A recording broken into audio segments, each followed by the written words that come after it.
Assalamualaikum warahmatullahi wabarakatuh. Sedulur Suryo Jati, syukur alhamdulillah kembali lagi bersama kami di channel Suryo Jati. Oke, kali ini kita akan membahas seputar dunia pusaka. Namun yang kita bahas kali ini adalah empu pusaka. Ya, empu itu pembuat keris. Ya. Empu itu pembuat keris. Jadi kalau dulu yang dinamakan dengan empu itu adalah orang yang memang benar-benar ahli di bidang tersebut. Jadi empu itu kalau zaman dulu bukan hanya pembuat keris, tapi pelukis, pemahat itu juga disebut empu. Empu itu empunya atau ahlinya. Jadi empu itu diartikan ahli.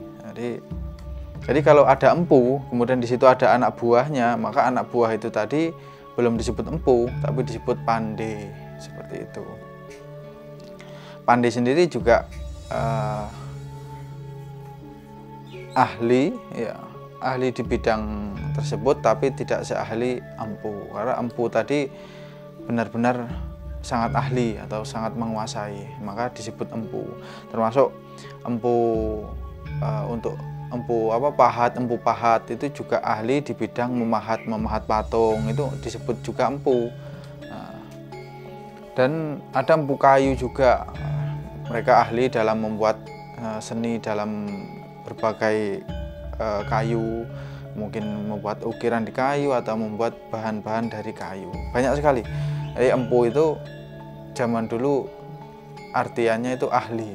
Jadi kalau empu keris itu orang yang ahli di bidang perkerisan, termasuk ahli dalam membuat sebuah keris. Oke, kali ini kita akan membahas seputar tentang Empu Supo. Siapakah beliau?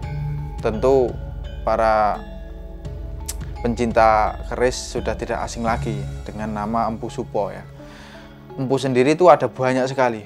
Mulai zaman Jenggala itu ada Empu Barada, ya, bahkan mulai zaman Mataram itu sudah ada empu, atau mungkin sebelum itu, ya, yang belum saya ketahui nama-nama dari beliau. Seperti ada juga Empu Sendok, itu ada Empu Barada dan lain-lain sebagainya.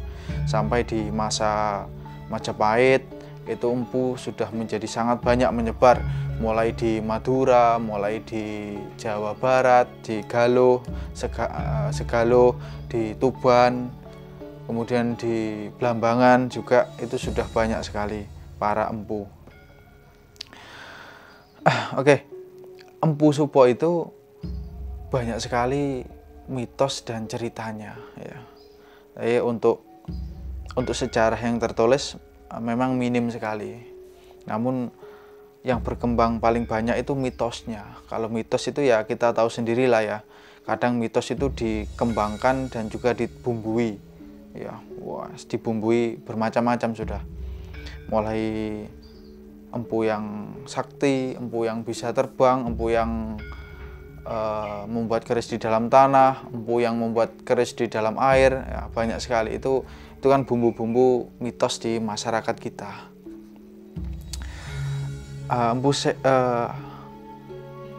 Empu Supo itu ada yang menyatakan hidup di zaman Majapahit, ada juga yang menyatakan adik iparnya Kanjeng Sunan Kalijogo, ada yang menyatakan hidup sampai di era Mataram Sultan Agung. Nah, itu seperti apa kira-kira itu? Kok bisa hidup terlalu lama seperti itu? Nah, itu kan terjadi perkembangan cerita ataupun alurnya yang kurang jelas. Dan kali ini saya juga akan membahas, juga menceritakan Empu Supo dari pengetahuan saya, ya. Tentu ini dikuatkan dengan beberapa sumber yang kuat lah, ya. Jadi Empu Supo sendiri, kalau menurut saya pribadi, ya, beliau itu dulunya hidup di zaman Majapahit. Itu namanya Empu Supo Mandrangi. Nah, nama beliau adalah Empu Supo Mandrangi. Nah, Empu Supo Mandrangi ini yang dulu beliau berkelana, ya, bahkan sampai mendapatkan tugas dari Raja Majapahit untuk mencari keris sengkelat yang hilang. Ini cerita masyarakat juga ya, namun cerita ini saya yakini, meskipun tidak saya yakini 100% ya, karena kita tidak punya bukti yang otentik terkait hal itu. Oke, Supo Mandrangi ini beliau dulunya berada atau tinggal di daerah Tuban ya, berada di daerah Tuban. Beliau mempunyai adik namanya Empu Supo Gati. Nah, jadi Empu Supo Mandrangi punya adik namanya Empu Supo Gati. Nah, Empu Supo Mandrangi ini yang kemudian memiliki beberapa gelar, termasuk Empu Pitrang ketika beliau berada di Blambangan. Jadi waktu beliau mencari keris sengkelat ya, sampai beliau bertemu dengan Empu Singkir. Nah, dari pertemuan Empu Singkir itu beliau ke Madura. Nah, di Madura ini juga ada yang menyampaikan nama Empu Supo ini juga berganti. Nah, namun saya pribadi untuk hal ini kurang begitu memahami atau meyakinkan ya.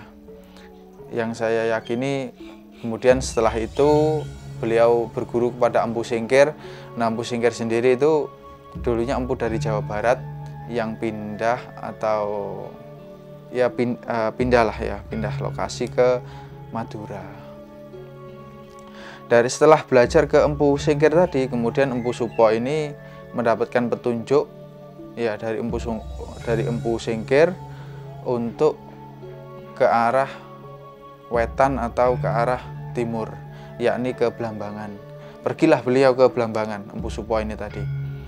Dari sana beliau berguru ya, atau menjadi pekerja dari seorang empu di daerah sana, dan beliau bergelar atau berganti nama menjadi Empu Pitrang. Nah, dari sinilah Empu Pitrang kemudian berusaha untuk mengembalikan keris sengkelat tadi. Setelah berhasil mengembalikan keris sengkelat, kemudian Empu Supo tadi mendapatkan wilayah tanah ya, mendapatkan wilayah tanah. Nah, ketika di Blambangan, Empu Supo atau Empu Pitrang ini yang kita ceritakan saat ini itu memiliki istri di sana. Nah, kemudian istrinya hamil. Saat hamil melahirkan seorang anak dinamakan Empu Joko Suro. Nah, Empu Joko Suro. Empu Joko Suro ini kemudian ditinggali beberapa besi oleh Empu Supo. Kemudian ditinggallah setelah keberhasilannya mendapatkan keris sengkelat di Blambangan. Akhirnya beliau Empu Supo kembali ke tanah Majapahit. Kembalinya beliau dengan keberhasilan itu, kemudian Empu Supo diberikan sebuah tanah, ya, tanah perdikan kalau zaman dulu, tanah yang tidak dipajak oleh pemerintah kerajaan, yaitu tanah di daerah Sedayu. Nah, di tempat itu beliau mendirikan sebuah kemungkinan kadipaten ya, atau ya sebuah ya kalau sekarang mungkin ya kadipaten itu. Nah, di Sedayu beliau bergelar Pangeran Sedayu, atau ada yang menyebutnya Pangeran Sendang Sedayu. Dari situ beliau juga membuat karya-karya keris yang sangat indah. Ciri-ciri keris beliau ada di beberapa kitab yang pernah saya baca. Salah satunya kerisnya itu keleng dan seperti berair atau berminyak. Jadi kerisnya itu kalau dipegang itu seperti berminyak ini. Jadi halus, sangat halus kerisnya, keleng, hitam. Itu salah satu ciri yang bisa kita lihat dan bisa kita amati menggunakan tangan. Kemudian secara mistis, secara aura itu punya aura yang mistis ya. Punya aura yang angker, wingit, sangar, seperti itu. Namun kan itu tidak bisa tidak bisa diketahui oleh banyak orang kalau hal seperti itu. Namun kalau untuk meneliti bilahnya saja itu bisa kita amati bersama-sama. Sangat beda dengan pusaka-pusaka lain, dengan karya-karya lain sangat beda. Bahkan empu-empu zaman itu tidak ada yang mampu menirukan keris karya Empu Supo. Nah, nanti kita perlihatkan di sini. Di samping saya ini sudah saya siapkan contoh-contoh beberapa keris karya Empu Supo.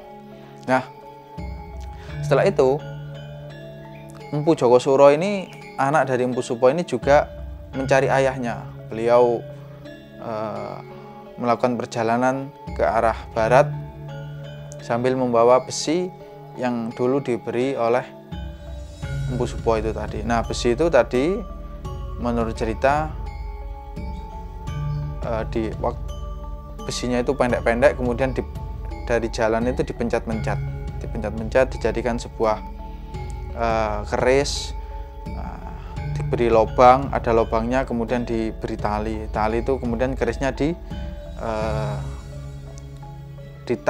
ditaskan atau dikalungkan jadi seperti tas itu, membawa rentetan itu ya, membawa rentetan. Nah, perjalanan beliau ketika beliau bertanya di petani, ya Pak, arah ke tanah Majapahit kemana? Oh, ke sana nak, ya ke arah sana, lurus saja. Nah, dari pertanyaan itu kemudian keris yang dibawa, yang dibuat tadi diberikan satu. Tadi ada pencetannya. Nanti kita juga akan beritahu juga.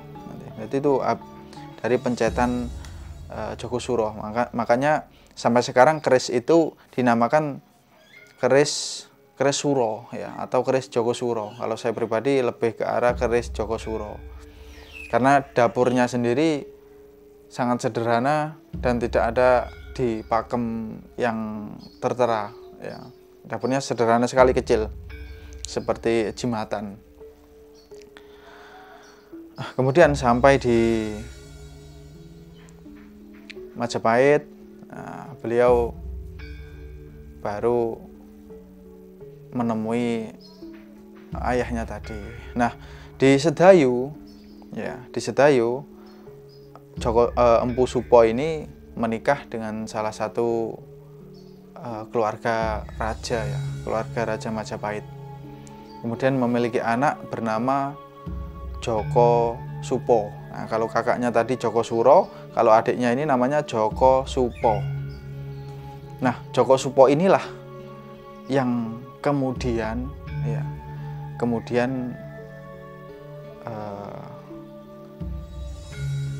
bertemu dengan Kanjeng Sunan Kalijogo yang awalnya Hindu, kemudian berpindah agama ke agama Islam. Dan Joko Supo inilah yang kemudian menikah dengan adik daripada Kanjeng Sunan Kalijogo. Nah, seperti itu. Nah, karya dari Empu Supo Mandrangi atau Empu Supo Sepuh dan Empu Supo Joko Supo ini ya, Joko Supo ini juga dikenal dengan Empu Supo Anom. Nah, ini karyanya berbeda, tapi sama-sama keleng. Sama-sama keleng, cuman ada perbedaan. Ciri khasnya sudah berbeda. Kalau Joko Supo ini lebih gagah, atau Supo Anom ini lebih gagah. Memiliki ciri tengahnya itu ada odo-odo. Kalau bahasa perkerisan itu odo-odo. Tadi ngeligir sapi, ada ngeligir sapinya. Nah, Empu Supo Anom ini juga panjang sekali ceritanya, cukup banyak ya.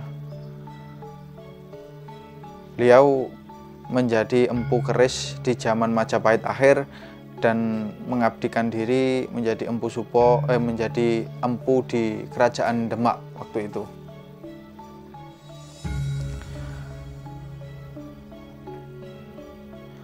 Nah, Empu Supo ini, Empu Supo Anom ini beliau disuruh Kanjeng Sunan Kalijaga untuk membuat keris di Pajang, ya, termasuk yang membuat keris carubuk untuk Karebet ya, atau biasa kita kenal dengan Joko Tingkir atau Sultan Pajang. Itu yang membuat keris carubuknya beliau, Empu Supo Anom. Nah, waktu beliau ke Pajang, beliau juga berganti nama dan membuat keris waktu itu di tengah-tengah sawah di daerah Lawean, Solo, dipanggil dengan Empu Galeng karena membuat kerisnya di galengan ya waktu itu. Karena membuat keris itu di tengah sawah di galengan, maka beliau itu pernah disebut dengan Empu Galeng ya, Empu Galeng karena membuat keris di galengan sawah.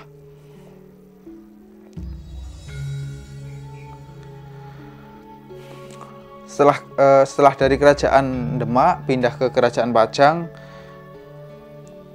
kemudian beliau juga pernah bergelar Empu Umyang. Jadi Empu Joko Supo Anom ini pernah atau memiliki banyak sekali gelar. Salah satu Empu Umyang. Beliau itu yang terkenal waktu itu membuat keris Omyang atau sekarang dikenal dengan nama Omyang Jimbe. Karena Jimbe itu daerahnya, sedangkan Omyang itu nama empunya waktu itu.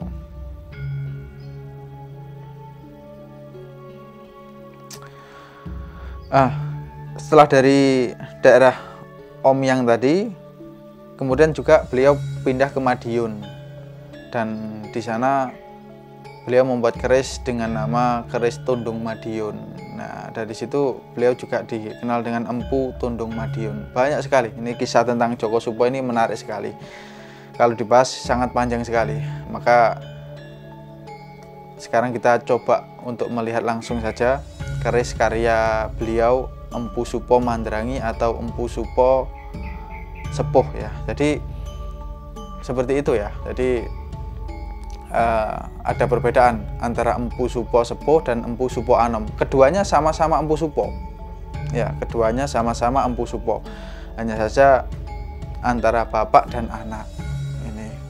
Dan Empu Supo Anom ini yang hidup sampai di zaman era Mataram Sultan Agung. Waktu itu beliau sudah berumur 100 lebih, namun badannya masih kuat. Kemudian di Mataram itu beliau dinamakan dengan Empu Supo Anom itu tadi, atau Empu Anom, kadang disebut Empu Anom itu. Alhamdulillah.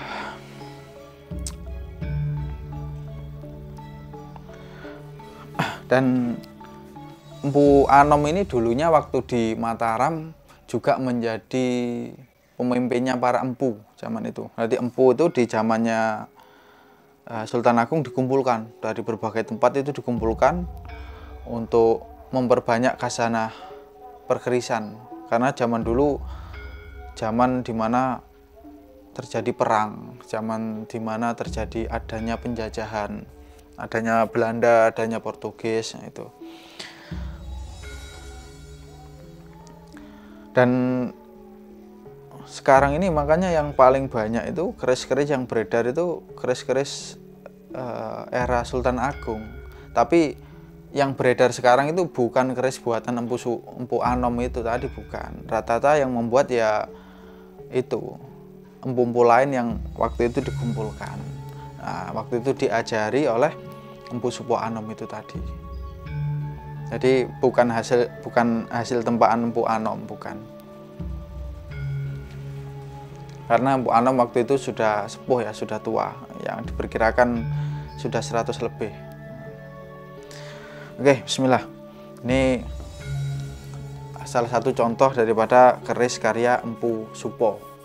Empu Supo Sepuh atau Empu Supo Mandrangi atau Pangeran Sedayu. Bismillah. Nah, ini ciri-cirinya ya. Ciri-cirinya memiliki besi yang keleng. Keleng ini halus, Ya, halus seperti ada minyaknya. Ini halus seperti ada minyaknya. Tempaannya padat. Tempaannya padat. Ini keris Pasopati. Keris Pasopati Majapahit.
Keris Pasopati Majapahit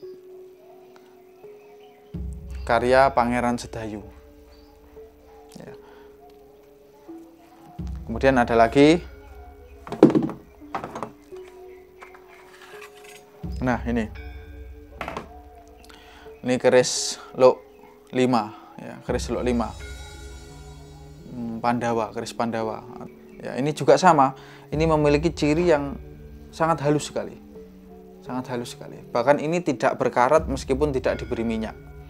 Ini tidak berkarat meskipun tidak diberi minyak. Tuh. Tempaannya padat sekali. Nah, ini pamornya pamor batu meteor asli. Karena sebenarnya jarang sekali ya. Tidak semua keris itu pamornya itu dari meteor. Yang banyak itu nikel. Kalau ini insya Allah asli meteor ini.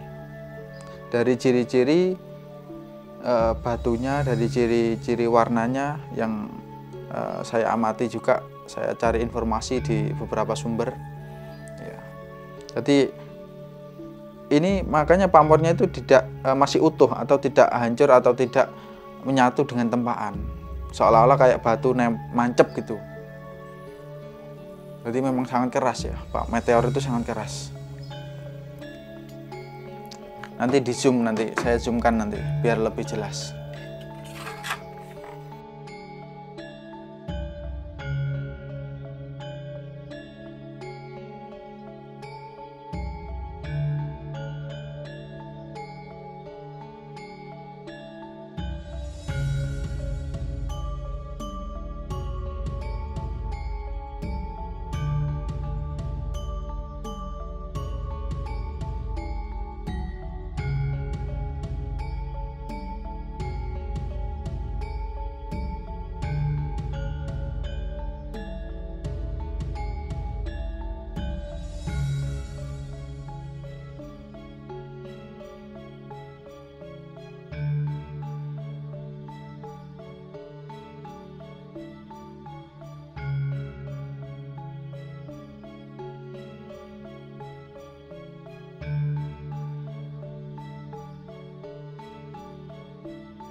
Nah, untuk pusaka karya Empu Supo Anom atau Empu Joko Supo Anom itu karyanya seperti ini. Bismillah. Nah, ini juga sama keleng, pusakanya keleng, namun tidak sehalus atau tidak sepadat daripada karya Empu Supo Mandrangi. Ya.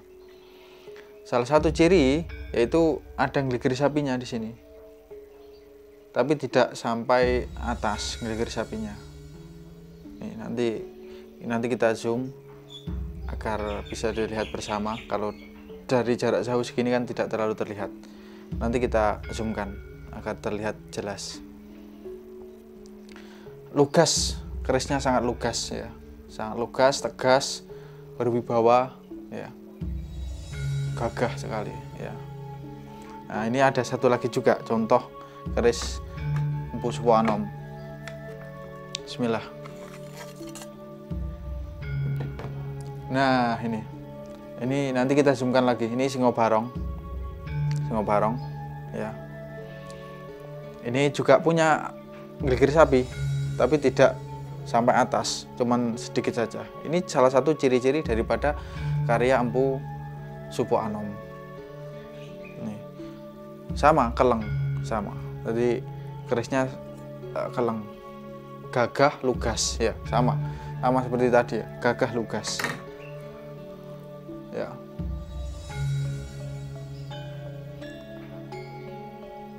Ini gagah, lugas. Ini sama-sama karya Empu Joko Supo Anom.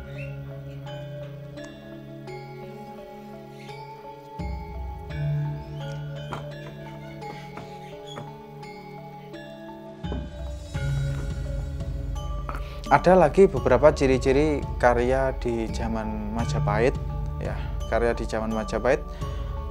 Kerisnya juga hitam keleng, tapi berbeda, sangat berbeda dengan karya Empu Supo ya. Kita beri contoh ini. Bismillah. Nah, ini kerisnya keleng, kemudian halus, sama halusnya, tapi ini dibuat sebelum era atau lebih tua inilah, katakan lebih tua ini daripada karya-karya Empu Supo. Seperti itu. Ini juga keris Majapahit, hitam keleng juga.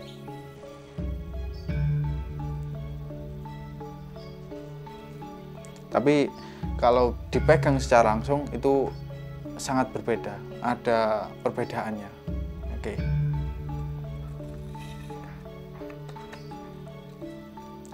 Oke, saya rasa itu saja pengetahuan kita tentang keris kali ini. Saya mohon maaf sekali ya, karena komunikasi saya kurang lancar dalam penyampaian informasi. Sekaligus apa yang saya sampaikan ini adalah pengetahuan saya ya, pengetahuan saya yang saya simpan. Saat ini saya sampaikan kepada sedulur Suryojati semua. Apabila ada ketidaksamaan, ya monggo ini dijadikan bahan untuk mengisi informasi. Oke, saya akhiri. Assalamualaikum warahmatullahi wabarakatuh. Terus pandang layar HP Anda di Suryojati.